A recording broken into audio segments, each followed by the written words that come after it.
Showing Abstraction is an exhibition that's a deep dive into abstraction from 1960 to the present. And it's a companion exhibition to Graphic Revolution, which is a survey of the period of printmaking in contemporary art.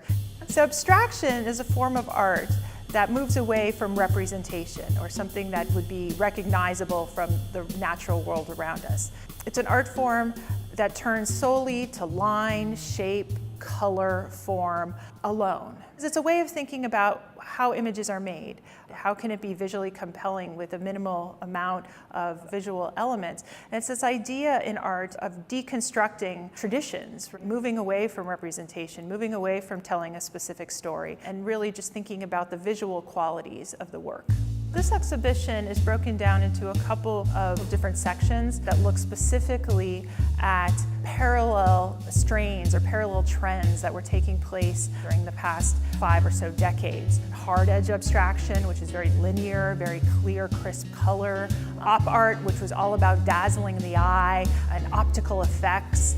Pop and abstraction, so the idea that you could make abstract works that draw from popular culture, and then also thinking about your environment and how you can observe the environment around you and distill those experiences into abstract work.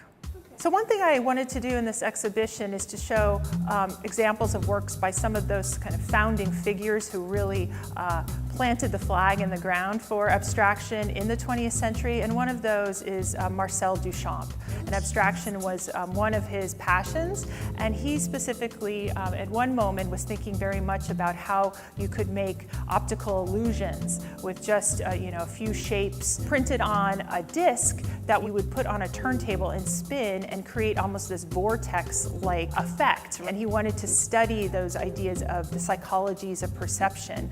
There's a video that's a companion to the object, which is static in the display case because we don't want to wear out the motor. So a great solution working with the conservation staff was to video the work in motion, and so you can have that approximation of the experience of the optical illusion here in the galleries.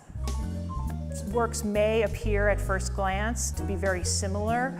In art historically, there are many different ways artists have worked abstractly over the past 6 decades. And so this exhibition, I wanted to tell that history. I wanted our visitors to really understand that and come away with a greater appreciation of abstraction and just a really greater knowledge of the nuances of the form.